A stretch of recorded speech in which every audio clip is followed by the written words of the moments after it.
Hello and welcome back to my channel.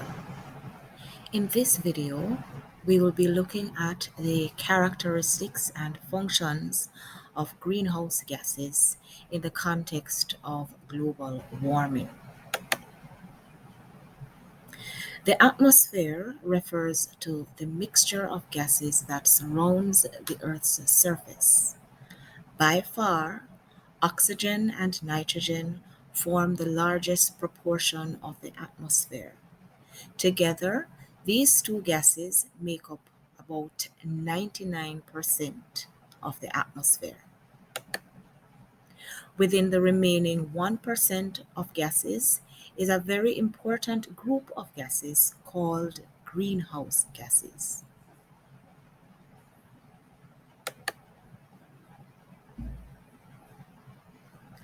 A greenhouse gas may be defined as any of the atmospheric gases which traps heat by absorbing infrared radiation produced by solar warming of the Earth's surface.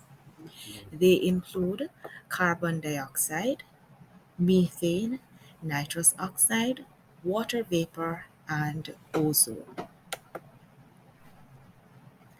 Sunlight enters the Earth's atmosphere as shortwave radiation.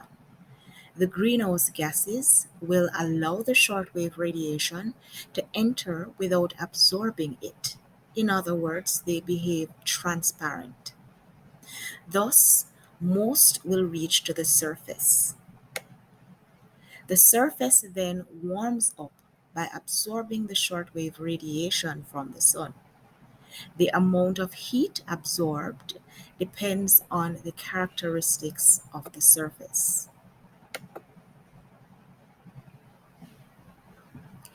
The heated surface will then re-emit long-wave infrared radiation back to the atmosphere.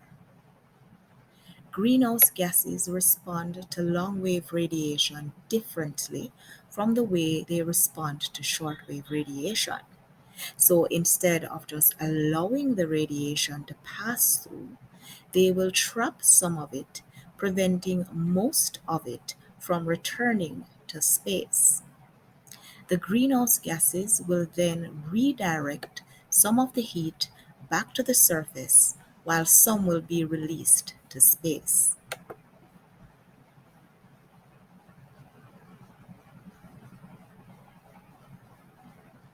Now, this trapping of the sun's energy in the Earth's lower atmosphere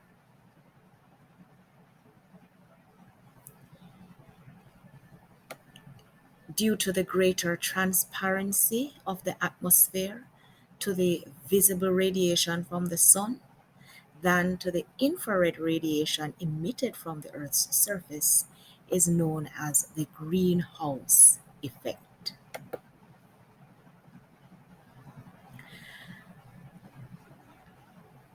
The gradual increase in the overall temperature of the Earth's atmosphere, generally attributed to enhanced greenhouse effect, is referred to as global warming. Each greenhouse gas has a different global warming potential, or GWP, which is its ability to trap heat in the atmosphere. GWP is expressed in terms of a carbon dioxide equivalent. Let us now examine each of the main greenhouse gases. Carbon dioxide is a colorless gas. It occurs naturally in the Earth's atmosphere as a trace gas with its molecules consisting of a carbon atom covalently double bonded to two oxygen atoms. Carbon dioxide is the reference for calculating global warming potential. It therefore has a global warming potential of 1. over any time period. Carbon dioxide enters the atmosphere through burning fossil fuels such as coal, natural gas, and oil in homes, factories, as well as vehicles. It is also released through the burning of trees and other biological materials because they contain carbon. It is also released through certain chemical reactions, example during the manufacturing and use of cement.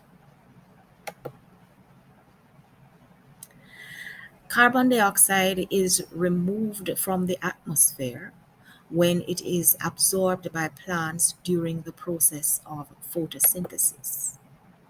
This means that when we cut down trees, we reduce the ability of plants to remove carbon dioxide from the atmosphere, and we are therefore contributing to global warming.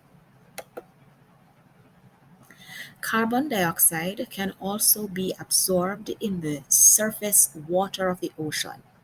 When the water is cooler than the atmosphere, more carbon dioxide can be dissolved because gases are more soluble in cooler water than in warmer water. Gases are exchanged through the ocean surface until equilibrium is reached. Scientists estimate that the oceans hold more than 50 times the total atmospheric carbon dioxide content. So, from this, we understand that oceans serve as a huge reservoir for carbon. However, as the ocean temperatures rise, surface waters will begin to release carbon dioxide, and the oceans will become a source rather than a sink.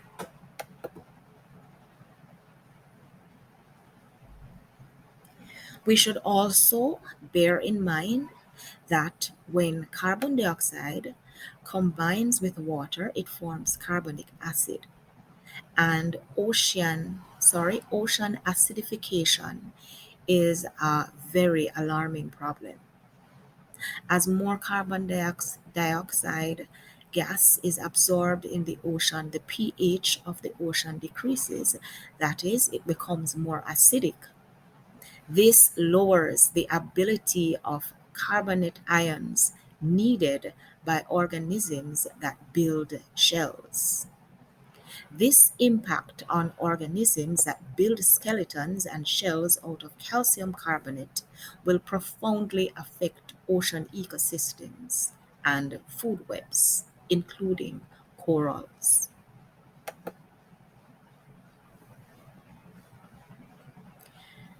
Now let's look at methane or CH4. Methane is a one carbon compound in which the carbon is attached by single bonds to four hydrogen atoms.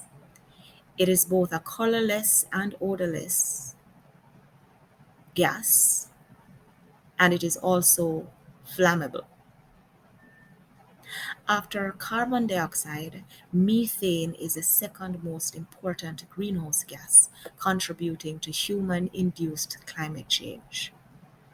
Methane is estimated to have a global warming potential of 25 over 100 years. Methane form primarily through biological processes in oxygen deficient environments.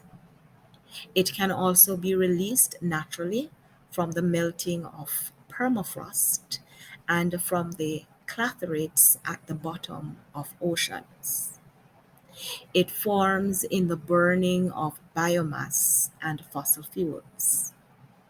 It is also produced by the decay of plant materials in solid waste landfills, swamps, and marshes. Agriculture contributes to a large proportion of the methane emission. For example, rice grows mostly in flooded fields called rice paddies. The water blocks oxygen from penetrating the soil, creating ideal conditions for bacteria that emit methane. The longer the flooding lasts, the more those bacteria build up, and therefore, the greater will be the production of methane.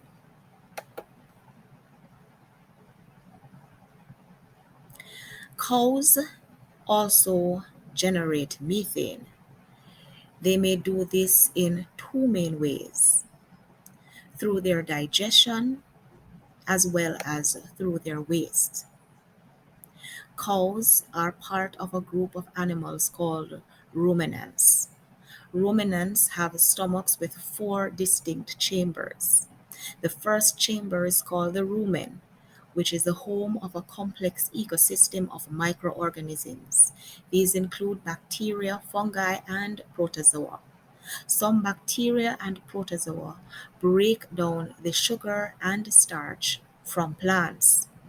Others break down the cellulose that makes up plant cell walls. An important process called enteric fermentation takes place in the rumen. That's when bacteria break down complex carbohydrates into simple sugars. The end products of enteric fermentation by bacteria include volatile fatty acids or VFAs, as well as gases such as carbon dioxide and methane.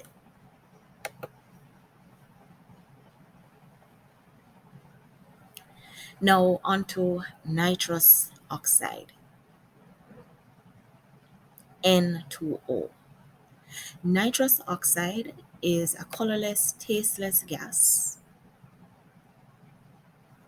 which has a slightly sweet odor. Nitrous oxide is a chemical compound of two nitrogen molecules and one oxygen molecule. It has a global warming potential of 298 over 100 years. Nitrous oxide is emitted during agricultural land use, industrial activities, combustion of fossil fuels and solid waste, as well as during treatment of wastewater. When farmers apply fertilizer to the soil, plants do not use up all of the fertilizers. So when the plant roots do not take up all the fertilizers, some of the surplus will run into groundwater systems, while some will be converted by soil microbes into nitrite and then nitrate and finally to nitrogen gas. Nitrous oxide is made as a byproduct in this process.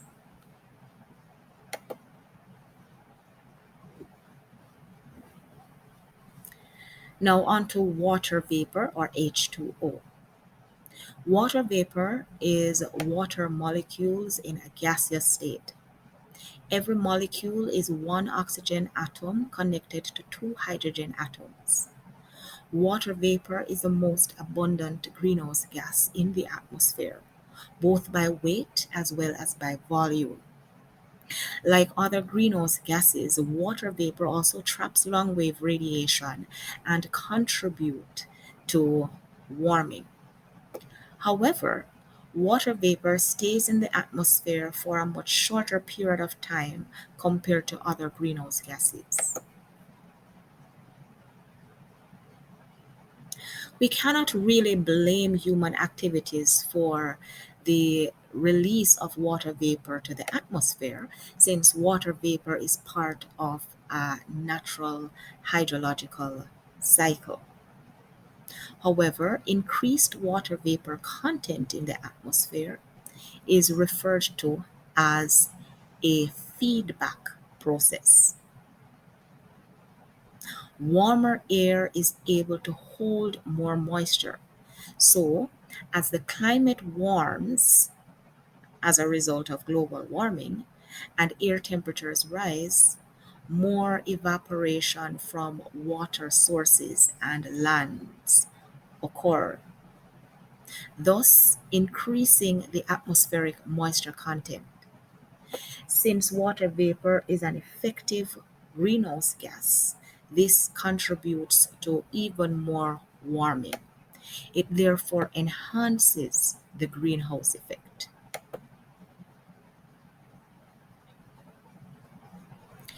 Now, ozone is a gas composed of three atoms of oxygen. It is therefore called O3. Surface ozone must be distinguished from naturally occurring stratospheric ozone, which is helpful to the planet. The primary natural source of surface ozone is the subsidence of stratospheric ozone from the upper atmosphere. In contrast, the primary anthropogenic source of surface ozone is photochemical reactions involving the atmospheric pollutant carbon monoxide. Tropospheric or ground level ozone is not emitted directly into the air but is created by chemical reactions between the oxides of nitrogen and volatile organic compound. This happens when pollutants emitted by cars, power plants, industrial boilers, refineries, chemical plants, and other sources chemically react in the presence of sunlight. Ozone is most likely to reach unhealthy levels on hot, sunny days in urban environments, but can still reach high levels during colder months. Ozone can also be transported long distances by wind, so even rural areas can experience high ozone levels. And finally, let us look at fluorinated greenhouse gases or F gases. F gases are a family of gases containing fluorine. These gases are typically emitted in smaller quantities, but because they are potent greenhouse gases, they are sometimes referred to as high global warming potential gases. The, the main types of fluorinated greenhouse gases are hydrofluorocarbon, HFCs, perfluorocarbons, PFCs, sulfur hexafluoride, SF6, nitrogen trifluoride, NF3. These fluorinated gases are synthetic or man-made gases that are emitted from a variety of industrial processes. Fluorinated gases are used inside of products like refrigerators, air conditioners, foams, and aerosol cans.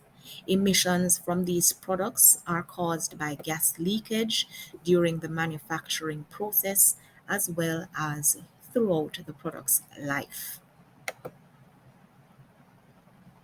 Now, let us briefly look at some of the consequences of global warming.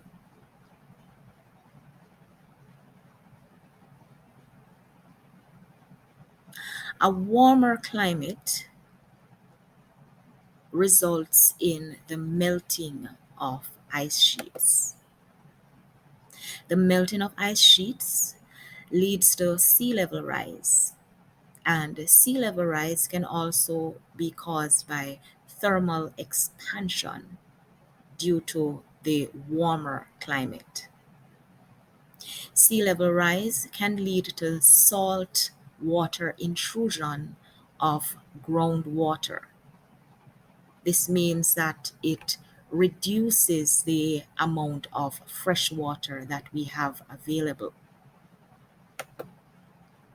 Sea level rise can also result in beach erosion and many Caribbean beaches are now being eroded at an increased rate due to global warming. This in turn affects the tourism industry. As the sea temperatures increase, the algae which feeds coral polyps will be expelled, which leads to coral bleaching. This can damage or destroy coral reefs. This in turn affects both the fishing industry as well as the tourism industry. Higher sea surface temperatures also result in more powerful storms and hurricanes.